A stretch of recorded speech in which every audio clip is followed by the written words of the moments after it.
Nunca usé la Deep Web para hacer algo malo. Nunca compré sustancias ilegales ni descargué contenido pirata. Siempre tuve una vida sencilla, con mi esposa Clara, una mujer de un corazón enorme. Desde joven me apasionaban las computadoras y la tecnología, aunque crecí en un pueblo pequeño y olvidado por el progreso.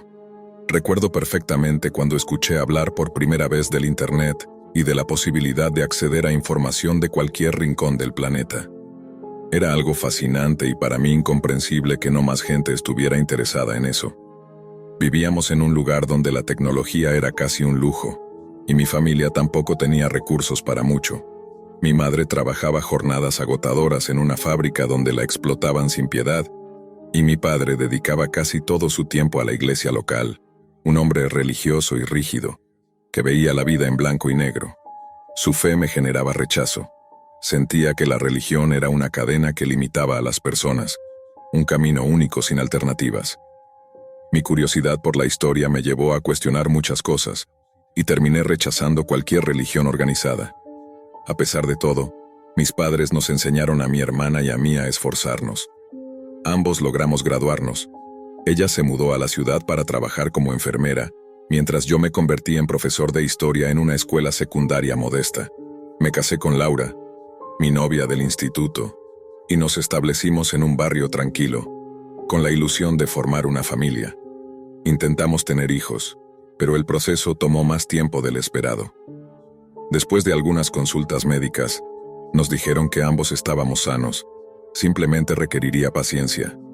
Aprovechando ese tiempo, decidí darme un gusto y compré una computadora decente para el hogar, una herramienta que siempre soñé tener. Pasé horas descubriendo el mundo a través de la pantalla. Aprendía sobre historia, ciencia, filosofía, todo lo que podía. El verano llegó y aunque ganaba un sueldo modesto, el aburrimiento me llevó a pasar casi todo el día en línea. Fue entonces cuando recordé la existencia de la Deep Web.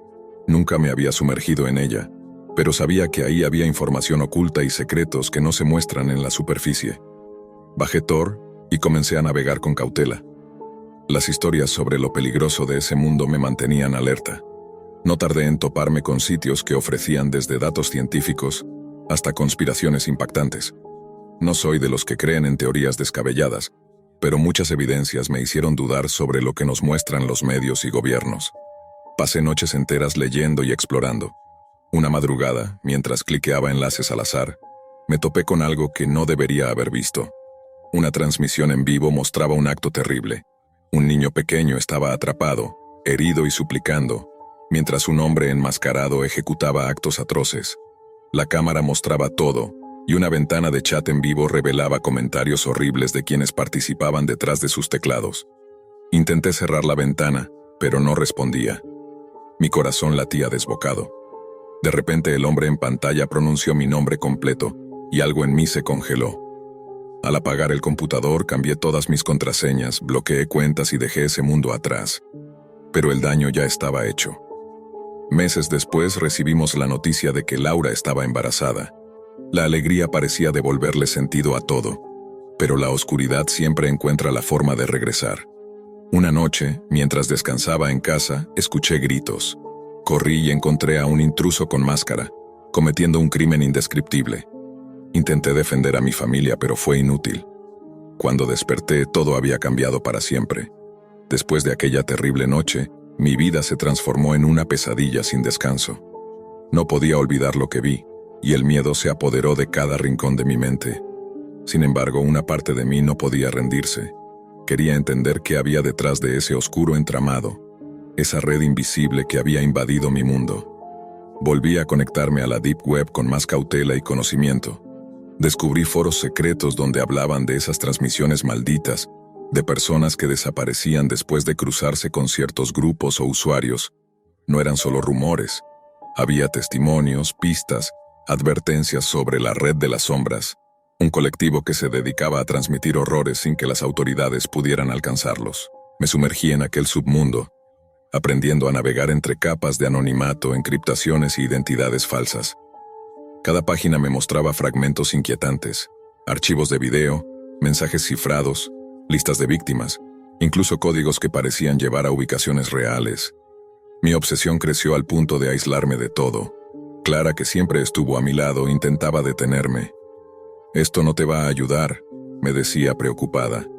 Pero yo necesitaba respuestas, necesitaba justicia. La Deep Web, con toda su oscuridad, era la única pista. Conforme avanzaba, empecé a recibir mensajes extraños en mi correo electrónico, mensajes que solo podían venir de alguien dentro de esa red oculta.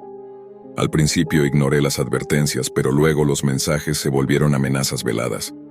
Alguien sabía que yo estaba investigando.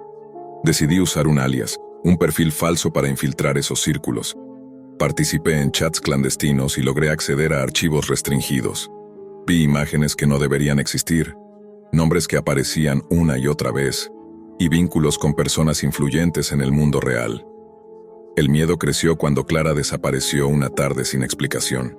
Mi mundo se derrumbó. Empecé a recibir videos grabados con una webcam oculta donde ella aparecía, atada y suplicando ayuda, con mensajes que solo un loco podría idear.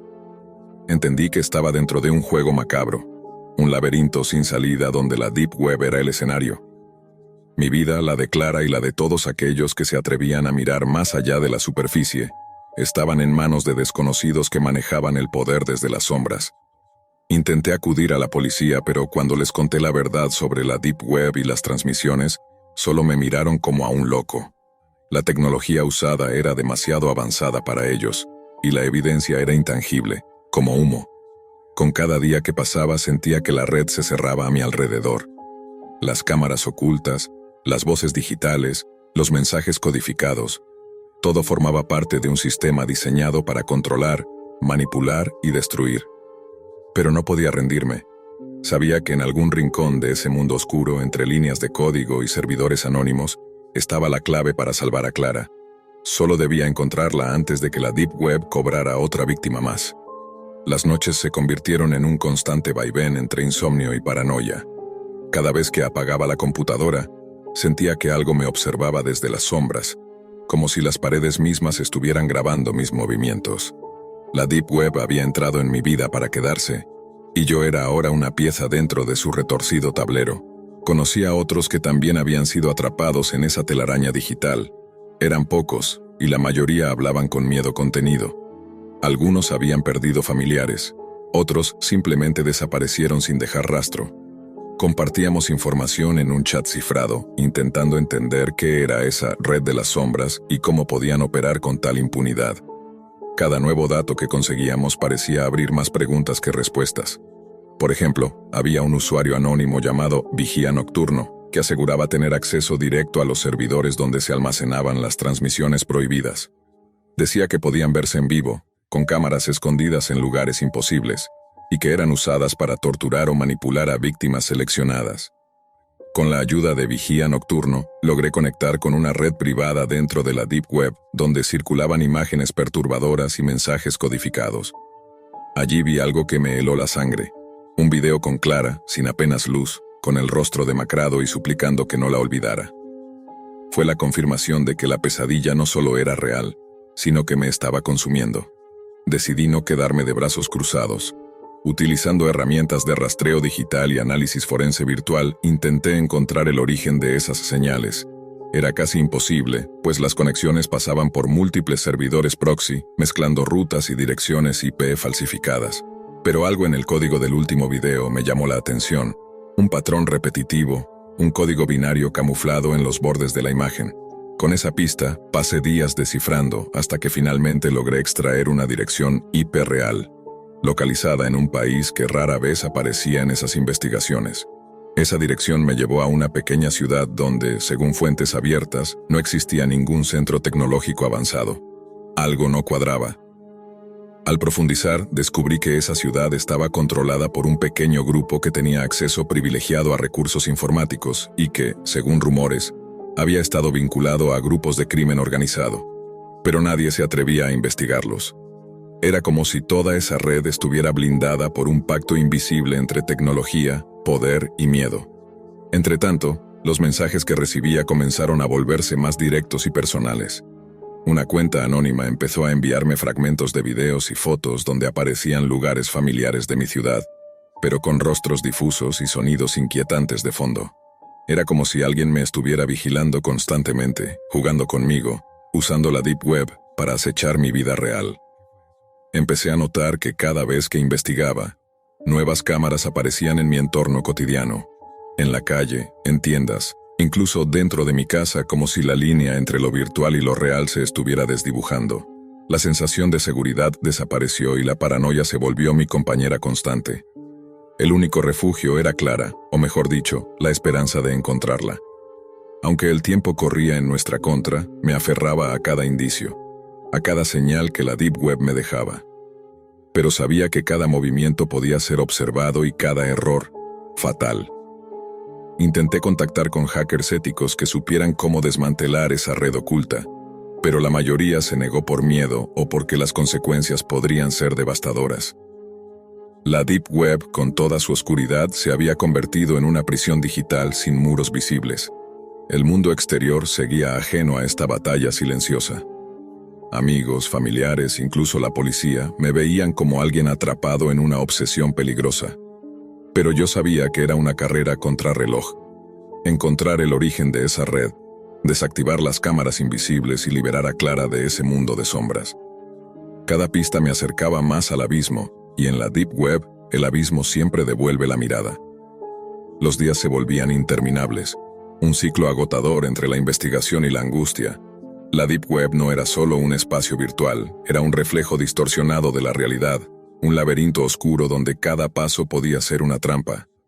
Me había convertido en un espectador forzado de una red que parecía estar diseñada para atrapar y destruir. En mis búsquedas, encontré referencias a un grupo clandestino llamado Los Espectros, responsables, según algunas fuentes, de orquestar la manipulación digital que me estaba envolviendo. Decían que usaban la Deep Web para cazar a personas con una precisión escalofriante, conectando sus vidas reales con las cámaras secretas que controlaban. Lo más inquietante era que parecían disfrutar del control absoluto como marionetistas invisibles. Intenté reunir pruebas para exponerlos, pero la tecnología que manejaban superaba cualquier cosa que hubiera visto. Sus servidores estaban distribuidos en cientos de países, con sistemas encriptados que desafiaban hasta los mejores expertos en ciberseguridad. Cada vez que creía haber dado un paso adelante, un bloqueo impenetrable frenaba mi avance. Además, los mensajes que recibía aumentaron en frecuencia y agresividad. Un usuario en particular, que se hacía llamar El Custodio, empezó a enviarme videos personalizados, donde se mostraban fragmentos de mi rutina diaria, y en uno de ellos, claramente se veía una cámara oculta dentro de mi sala. La sensación de vulnerabilidad era insoportable. Ya no sabía que era seguro, ni siquiera mi propia casa. Pero no todo era terror y desesperanza.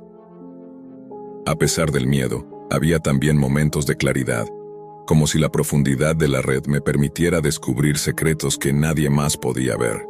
Encontré testimonios de otras víctimas, gente que había sido desaparecida en circunstancias similares, y sus relatos estaban llenos de desesperanza y advertencias. Algunos lograron escapar, otros jamás volvieron a ser vistos. A través de los foros más ocultos encontré indicios sobre una posible clave maestra, un fragmento de código que, si se conseguía, podría ayudar a desenmascarar a Los Espectros y desmantelar su red de cámaras. Era una esperanza frágil, pero suficiente para impulsarme a seguir adelante. Sin embargo, cada intento por acercarme a esa clave ponía en riesgo no solo mi seguridad digital, sino también la física. Las amenazas virtuales comenzaron a materializarse en la vida real. Desconocidos me seguían por la calle. Sentía ojos vigilándome desde cada rincón. La Deep Web ya no era solo un lugar digital, era un territorio invadido por sombras que trascendían la pantalla. En medio de ese caos recordaba a Clara, su rostro en los videos, su voz suplicante.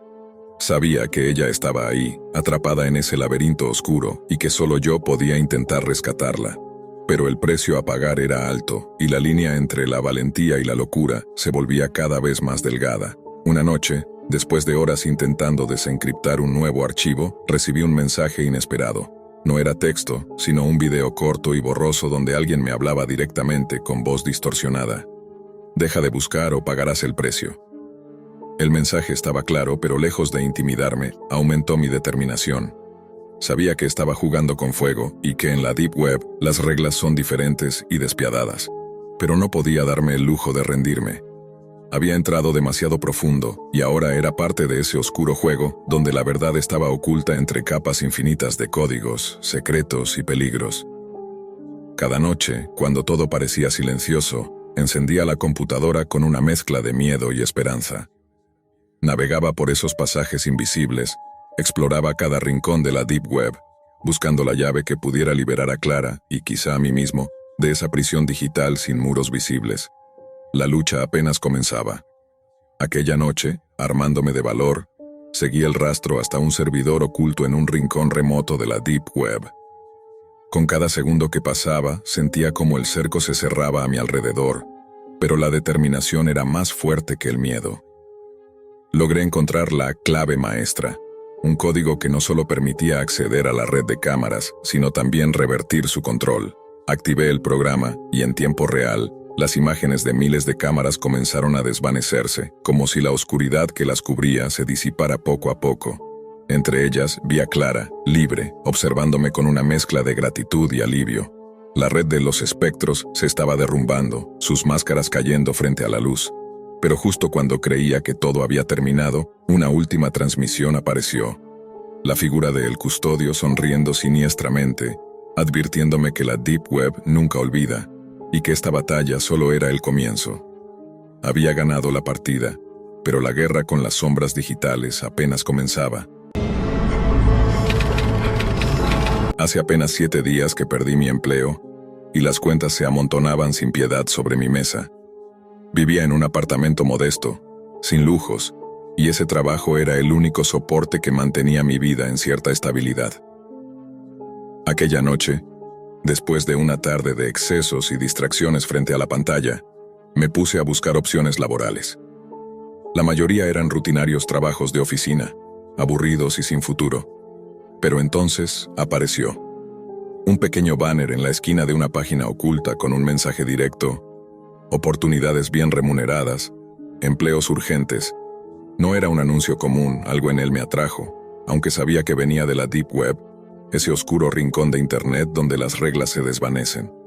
La curiosidad y la desesperación me llevaron a hacer clic. La página tardó en cargar, revelando una lista de empleos extraños, cada uno con instrucciones específicas y extrañas condiciones. Había puestos para vigilar propiedades, trabajar en campos remotos y otras tareas que parecían sacadas de otro mundo. Entre todas, elegí la más sencilla a primera vista: custodia nocturna de una residencia. Pago $120 por turno. Las reglas eran claras pero extrañas, detalladas hasta el más mínimo detalle. Al completar un formulario y enviar mi correo, recibí una confirmación rápida.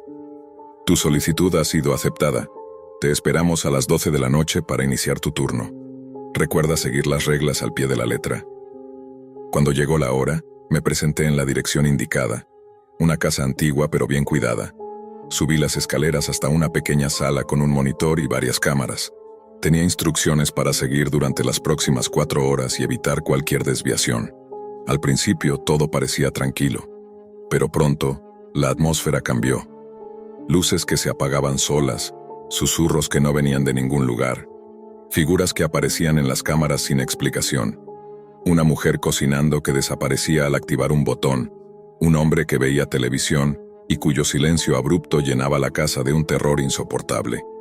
Cada hora traía una nueva prueba. Cada regla rota aumentaba el miedo.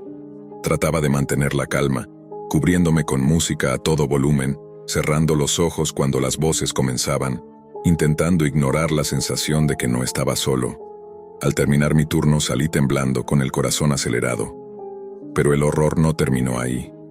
Al día siguiente, recibí un paquete en la puerta con una nota que me dejó helado. El mensaje era claro. Había firmado un contrato que no podría romper, que la casa me esperaba siempre, que mi alma ya estaba atrapada.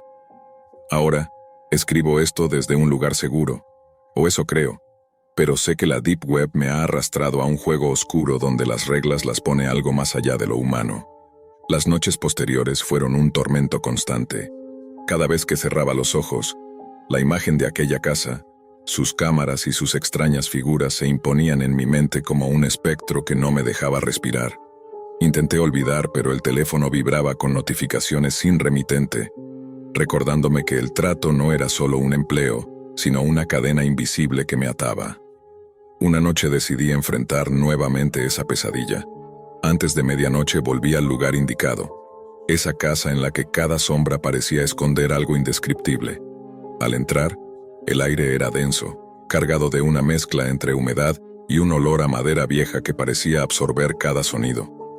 Me senté frente al monitor, la única conexión con un mundo exterior que parecía irse desvaneciendo poco a poco.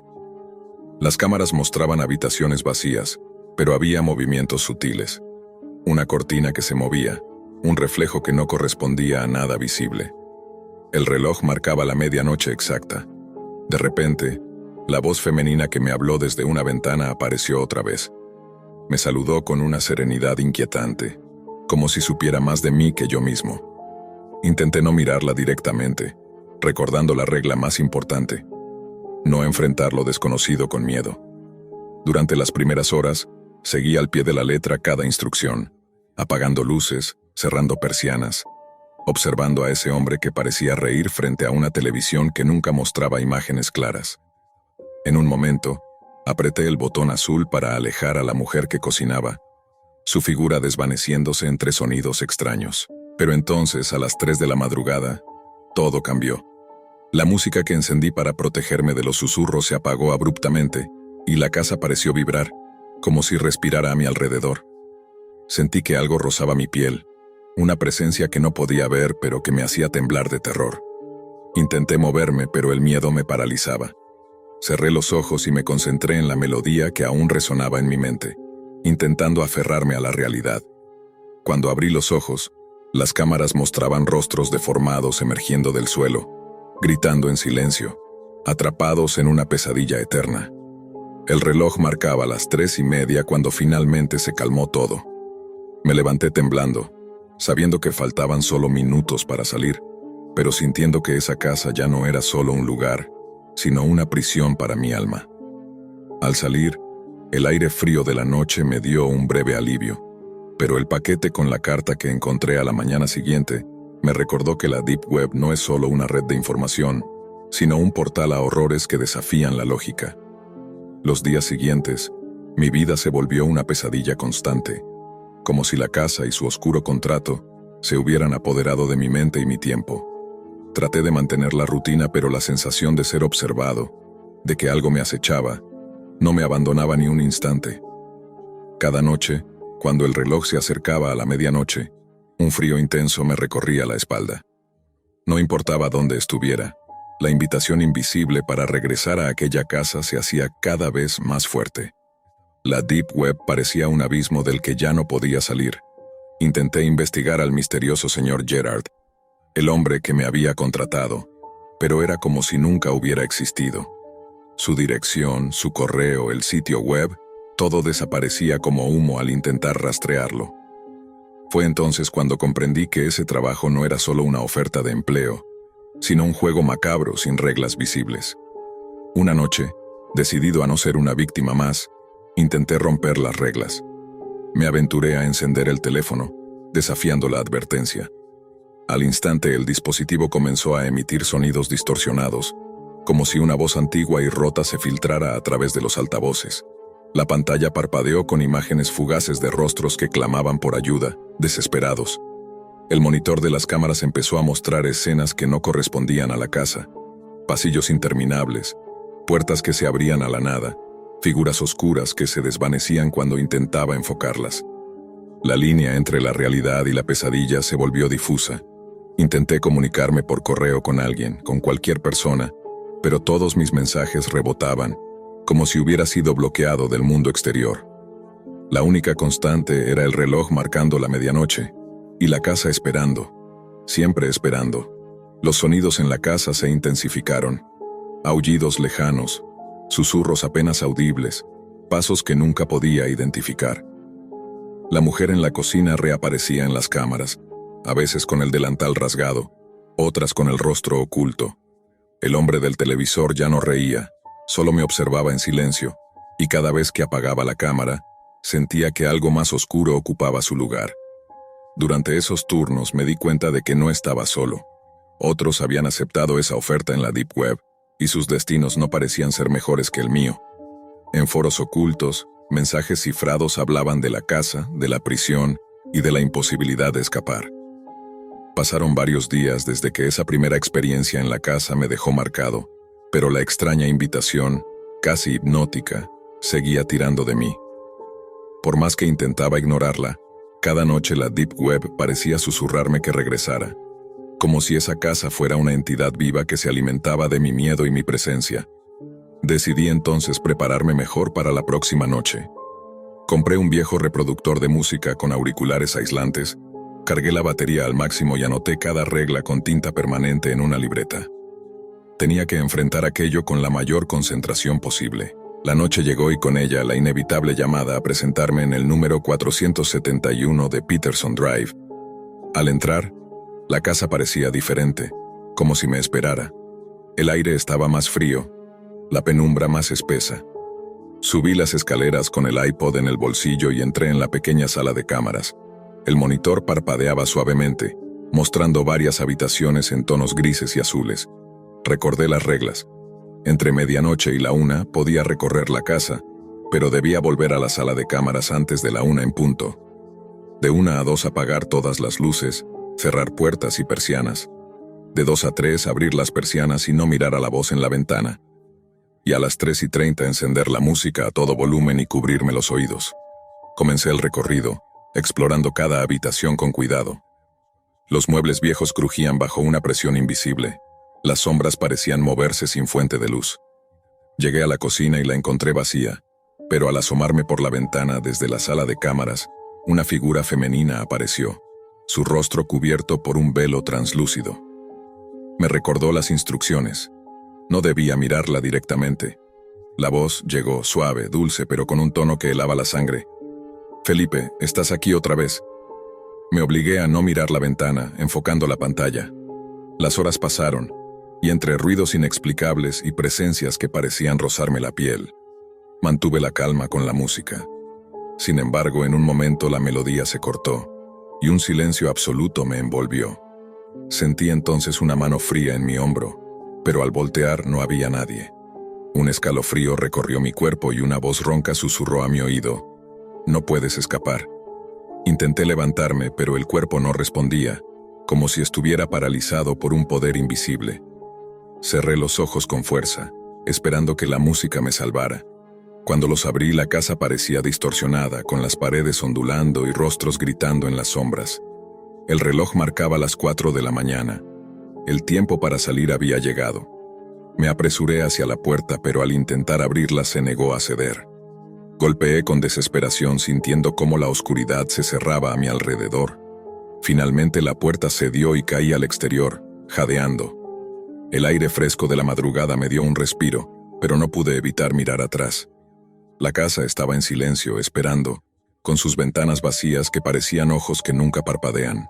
De vuelta en mi apartamento intenté borrar todo rastro de ese encuentro. Destruí el iPod, borré los correos, incluso intenté borrar mi memoria. Pero nada funcionó. La Deep Web, ese lugar donde todo parecía posible, me había atrapado. Por más que intenté volver a una vida normal, cada sonido, cada sombra, cada susurro en la noche me recordaba que no estaba solo, que la casa seguía ahí, esperando. La obsesión comenzó a infiltrarse en cada momento de mi vida diaria. No podía pensar en otra cosa que no fuera esa casa, sus reglas, y ese contrato invisible que parecía marcar mi destino. La Deep Web había sido la puerta, pero ahora sentía que el abismo me había tragado por completo. Cada noche antes de dormir revisaba mi correo con la esperanza de que el sitio web reapareciera, que el señor Gerard respondiera, cualquier señal que me diera una salida. Pero nada. Solo el silencio digital de un mundo que había decidido olvidarme. Una madrugada, poco después de aquella experiencia, recibí un mensaje cifrado en un foro oscuro, oculto en la Deep Web. Un usuario anónimo mencionaba la casa de Peterson y hablaba en jerga críptica sobre el contrato eterno y la prisión de medianoche.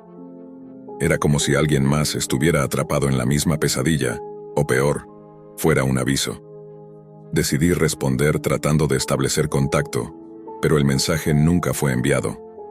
Era como si esa red secreta me negara la comunicación, aislándome.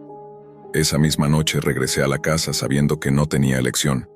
El contrato era real, y aunque no quisiera, debía cumplirlo. La puerta se abrió al entrar, pero esta vez la atmósfera era diferente, más densa, como si la casa reconociera mi miedo y se alimentara de él.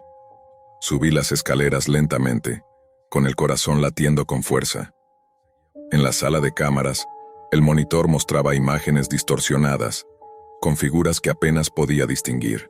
Recordé las reglas, pero esta vez algo cambió.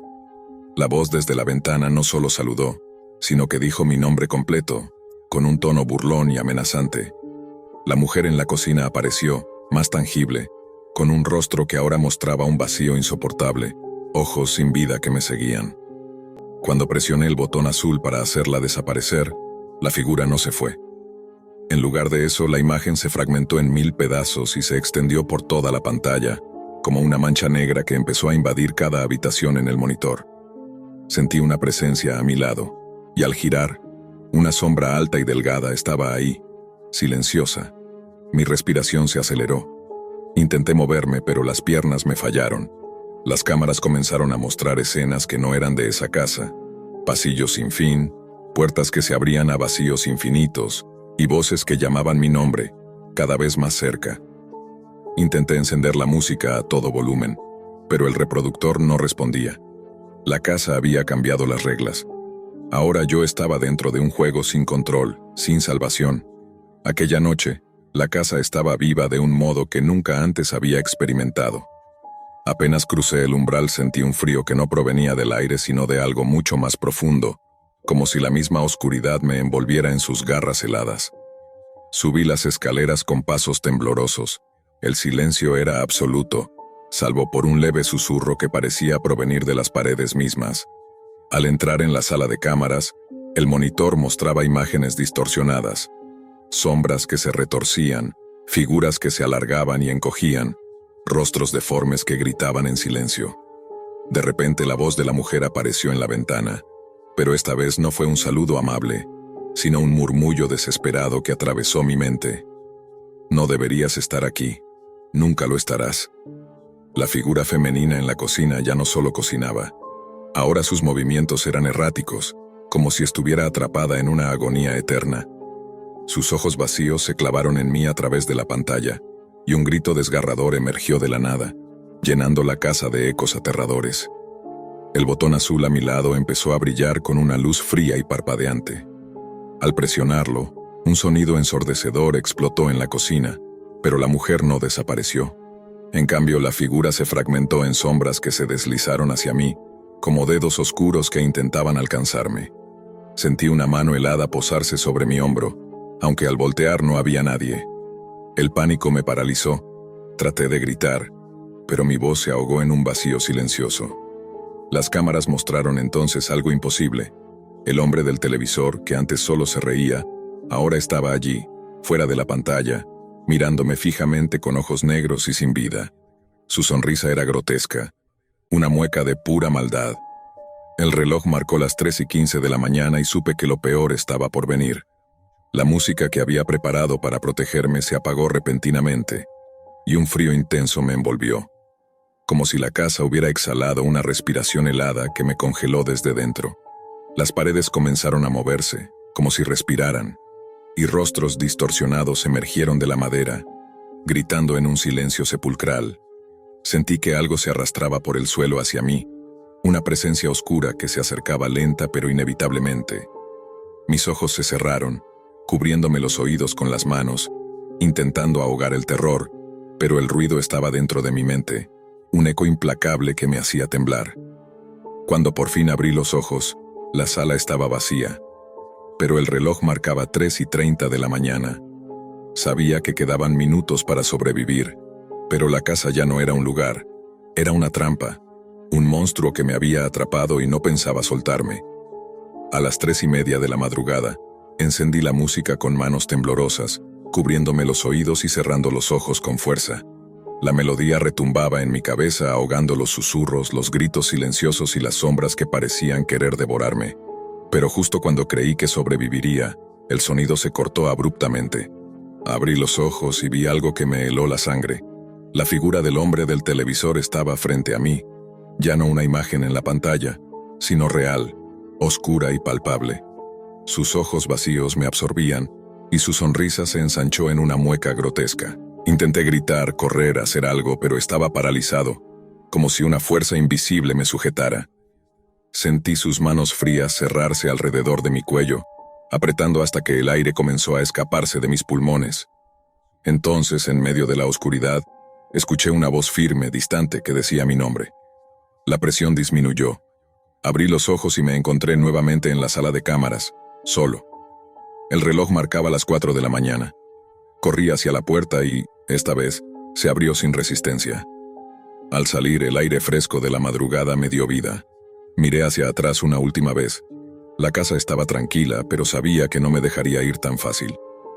Al llegar a mi apartamento, un paquete estaba esperándome en la puerta.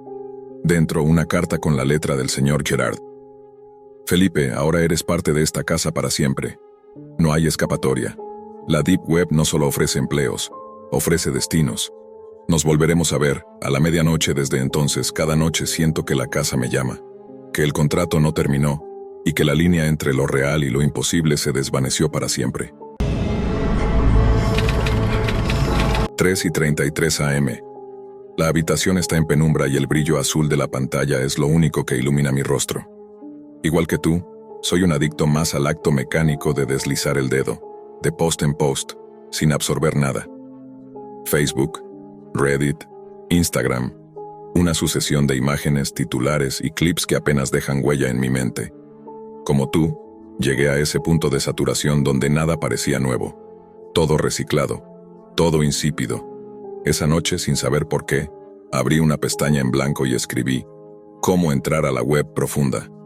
No la dark web que todos conocen por nombre, no. Me refiero a ese nivel aún más abajo, más enterrado que las capas convencionales. Y tras varios hilos y foros olvidados, terminé instalando Noxys, un fork modificado del clásico Tor que, según los usuarios, mostraba lo que los demás navegadores ocultan a propósito. Sé lo que estás pensando. Otra historia más de la Deep Web. Otra exageración para asustar a los crédulos. Te entiendo. Pero sigue leyendo. Esto no es una advertencia ni una leyenda. De hecho, es una invitación. Después de pasar horas navegando entre sitios desconectados, mercados vacíos y foros sin alma, encontré un enlace, sin nombre. Solo un símbolo. Un triángulo invertido dentro de un ojo. Lo pulsé. Me llevó a una pantalla en negro con solo una línea en el centro. ¿Quieres ver lo que los demás no deben ver? Sí, no. Pensé que era alguna especie de broma o ARG. Apreté sí sin pensarlo demasiado. De inmediato, la interfaz cambió. Una página roja se cargó lentamente, mostrando en el centro una puerta blanca sin pomo, flanqueada por un texto en letras descoloridas. Pasa, pero no digas que no sabías. Toqué Enter. Fui redirigido a una especie de plataforma de video, una copia deslucida de YouTube, sin publicidad, sin recomendaciones. Solo videos, cada uno con títulos crudos y sin censura. Duraciones largas, algunos tenían marcadores de reproducción activa, como si ya estuvieran en vivo. Y en la esquina inferior, un contador de espectadores. Al principio pensé que era contenido falso. Hay mucho shock content en internet que resulta ser montaje. Pero no aquí. Leí títulos como: Madre e hija amordazadas en sótano de Belgrado. Hombre sin rostro camina durante 3 horas antes del colapso. Niño de 11 años. Prueba 4. Me costó procesarlo. Todo parecía demasiado real. No en términos de sangre, sino de desesperación auténtica. Pero no fue eso lo que me atrapó. Fue una pestaña titulada El Jurado. La abrí. Me llevó a una sala de transmisión en vivo. Una habitación de concreto, sin ventanas, con una sola lámpara parpadeando sobre una silla metálica en el centro. En cada esquina, cámaras fijas. Y a un lado, una mesa cubierta con una lona gris manchada. El chat en vivo estaba bloqueado, pero una frase apareció en letras grandes. Bienvenido. Has sido seleccionado entre miles de curiosos. No pedimos tu nombre, ya lo sabemos. No pedimos tu dirección. Ya estamos cerca. No pedimos pago. Este show ya tiene patrocinadores. Apareció un hombre, alto, vestido con un overol oscuro con una máscara artesanal de hierro oxidado. Llevaba a rastras a una mujer joven. Su rostro estaba cubierto de hematomas y su muñeca colgaba torcida. En cuanto la imagen apareció, mis altavoces comenzaron a emitir sus quejidos ahogados. La transmisión no tenía botones de pausa ni barra de progreso. Era simplemente ahora o nunca. La voz metálica del sitio me dio instrucciones. Es tu momento de decidir, no para ella, para ti. Por favor, responde honestamente. Aparecieron 2 preguntas. 1. ¿Cuál sería tu forma ideal de morir? 2. ¿Qué tipo de muerte te aterroriza más? Mi mente giraba. Pensé que era una prueba psicológica, un ritual sin consecuencias. Escribí mis respuestas y le di clic a enviar. La voz volvió. Gracias, usuario número 6012. Tu sinceridad será recordada. Mi pantalla parpadeó. Por un instante creí que el sistema se había congelado, pero entonces volvió la imagen. La habitación era la misma, la silla en el centro, la mesa cubierta al fondo, y la mujer, ahora esposada, gimoteando de forma apenas audible. El sujeto enmascarado estaba inmóvil, de pie a su lado, con las manos cruzadas detrás de la espalda, como si esperara mi aprobación. El sistema mostró un nuevo mensaje. Has ingresado correctamente al ciclo de transmisión. Puedes abandonar la página cuando lo desees, pero la secuencia continuará contigo o sin ti. Recomendamos permanecer para observar los resultados de tus respuestas. No entendí del todo. Miré el chat bloqueado a la derecha, que ahora mostraba una cifra. 1034 espectadores conectados. Me pregunté si ellos también habían respondido lo mismo. ¿Todos habíamos sido elegidos? ¿O solo unos cuantos pasaban esa especie de filtro? Debajo del contador, apareció una línea roja que decía Deep Channel Core, zona 7.4, transmisión en vivo desde nodo anónimo. Me invadió una sensación que no había sentido nunca, ni siquiera en mis peores pesadillas. Había oído de zonas específicas dentro de la Deep Web, pero siempre creí que eran inventos de usuarios enfermos con ganas de parecer interesantes. Zonas numeradas, con capas de acceso progresivo, donde los contenidos se adaptaban a tu comportamiento. ¿Era eso lo que estaba viendo? La voz del sistema volvió. Esta vez hablaba directamente para mí. No era texto. Era un susurro metálico distorsionado, como si viniera desde dentro de mi monitor. Usuario 6012. Has demostrado afinidad con los patrones de consumo de la zona 7.4. El contenido actual ha sido activado en base a tu historial de navegación y a las preferencias recopiladas durante tus sesiones pasadas. Mi historial, mi forma de navegar, desde cuando estaban rastreándome. La cámara en la sala hizo un leve paneo hacia la mesa cubierta. El hombre enmascarado caminó lentamente hacia ella. Levantó la lona. Abajo había instrumentos imposibles de identificar, como si fueran herramientas personalizadas para hacer daño de formas que ningún ser humano debería imaginar. La mujer comenzó a llorar, pero el sonido era cada vez más bajo, como si el sistema filtrara las frecuencias para que no interfirieran con el acto. En ese momento la pantalla cambió. Un recuadro apareció sobre el video en vivo. Era una encuesta. ¿Debemos continuar con el procedimiento según las respuestas del usuario 6012? Las opciones eran simples, sí o no. Y mientras lo pensaba me di cuenta de algo aterrador. Yo no podía votar. El sistema bloqueó mi interacción. Solo los otros usuarios podían hacerlo. Yo ya había entregado lo que ellos necesitaban. Mis miedos, mis límites, mi mente. Una barra de progreso comenzó a llenarse. Cada voto aumentaba el número. Sí. 84% no. 16% la voz susurró nuevamente. Tu voluntad ya ha sido considerada. Ahora observa. La imagen volvió a centrarse en la mujer. El enmascarado tomó uno de los objetos metálicos de la mesa. Parecía un taladro, pero modificado con ganchos y pequeñas cuchillas giratorias. Lo sostuvo en alto como si lo mostrara a una audiencia invisible, y luego giró su mirada hacia la cámara. En ese instante, juro por lo más sagrado que sus ojos se encontraron con los míos. Sentí que me estaba viendo a través de la pantalla, no como un espectador más, sino como el causante directo de lo que estaba a punto de ocurrir. Y luego, el video comenzó. No puedo, o no quiero, describir lo que siguió. El contador de espectadores seguía subiendo. Ya pasaban los 7000 conectados.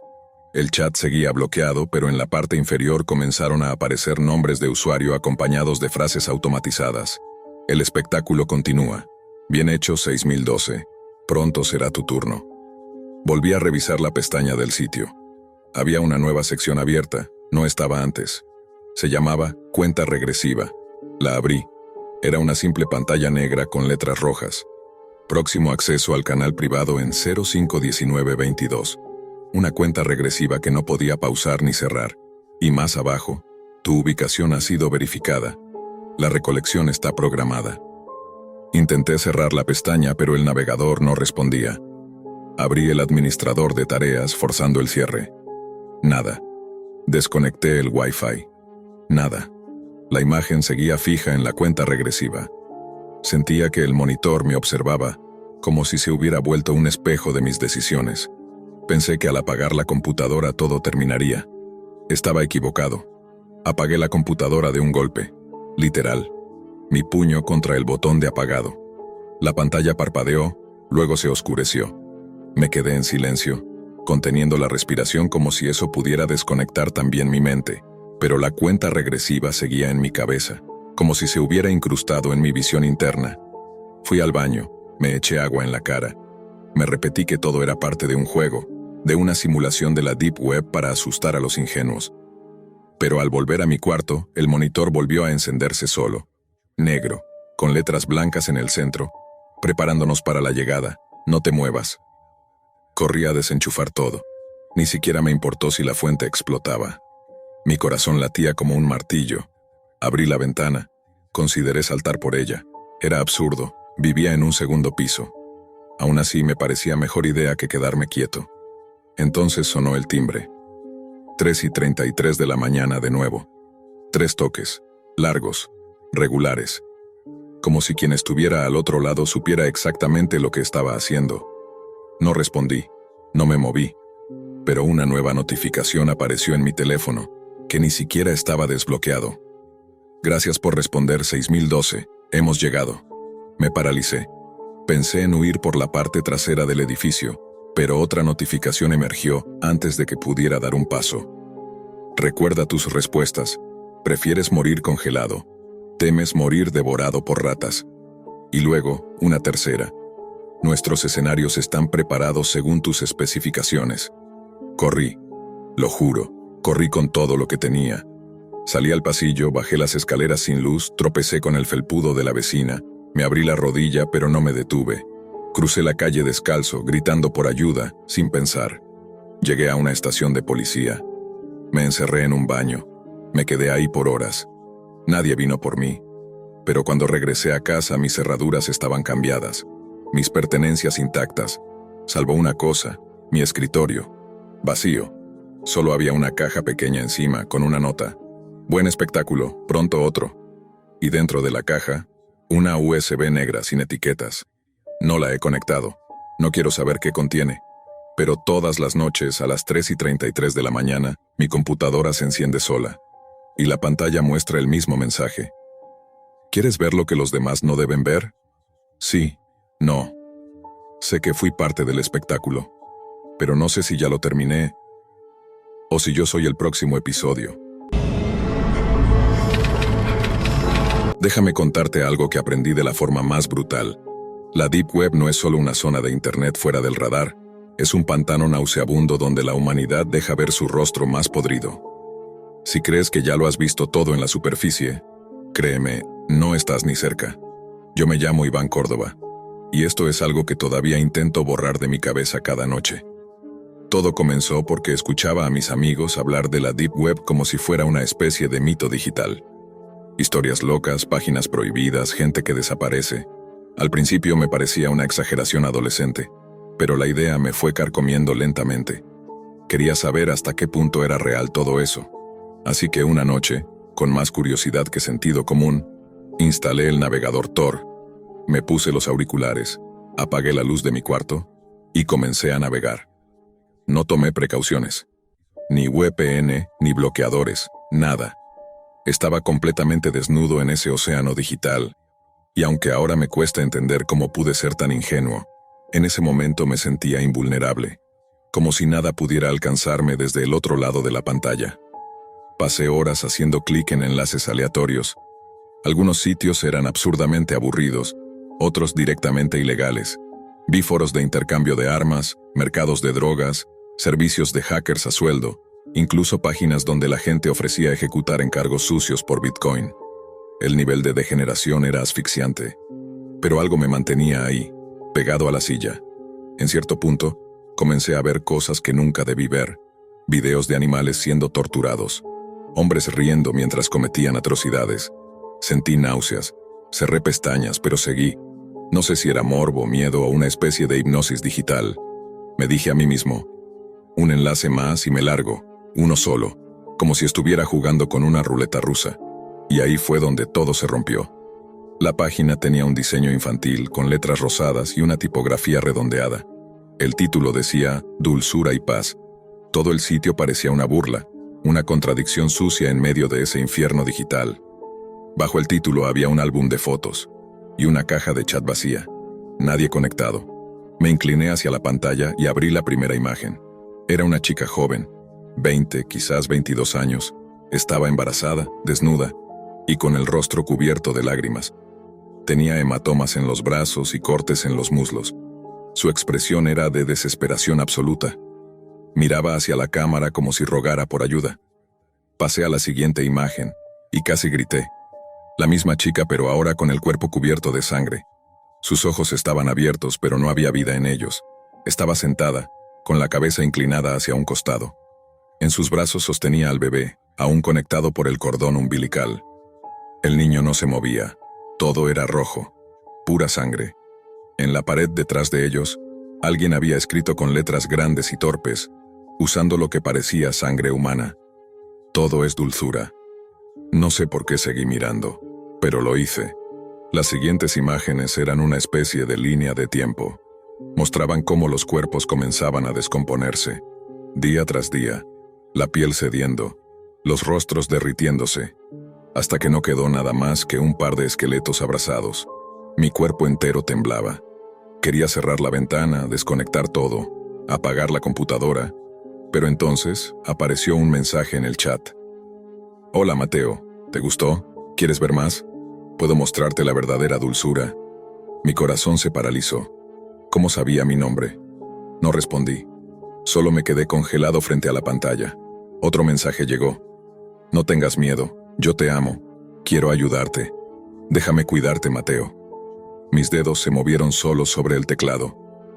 ¿Quién eres? ¿Cómo sabes quién soy? La respuesta no tardó. Lo sé todo de ti. Tus noches de insomnio, tus paseos al baño a las 3:12 de la mañana, tus cortinas siempre abiertas, eso no es bueno. Podrías resfriarte. Me giré de golpe. La ventana detrás de mí estaba sin cerrar. Y lo peor, la luz de mi webcam estaba encendida. Mi cuerpo se llenó de electricidad. Me lancé hacia el enchufe y arranqué el cable de la computadora. Pero justo antes, apareció un último mensaje. No te escondas, Mateo. La dulzura ya vive en ti, y está más cerca de lo que crees. Durante varios minutos me quedé inmóvil, con el corazón retumbando en el pecho como un tambor de guerra. La computadora estaba desconectada, pero no me sentía a salvo. La presencia de ese mensaje, esa voz digital que hablaba de mí con tanta familiaridad, seguía flotando en el aire como un vapor invisible. Pasé la noche en vela, sentado en la esquina opuesta de la habitación, con la espalda contra la pared y un cuchillo de cocina en la mano. Me sentía estúpido, paranoico, pero no podía ignorar el pánico visceral que me había invadido. Cada ruido fuera de lugar, cada crujido de la madera era una amenaza.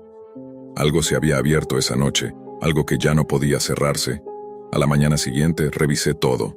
Revisé la webcam, la cubrí con cinta, revisé la ventana, la cerré, aseguré las cortinas. Revisé mi computadora.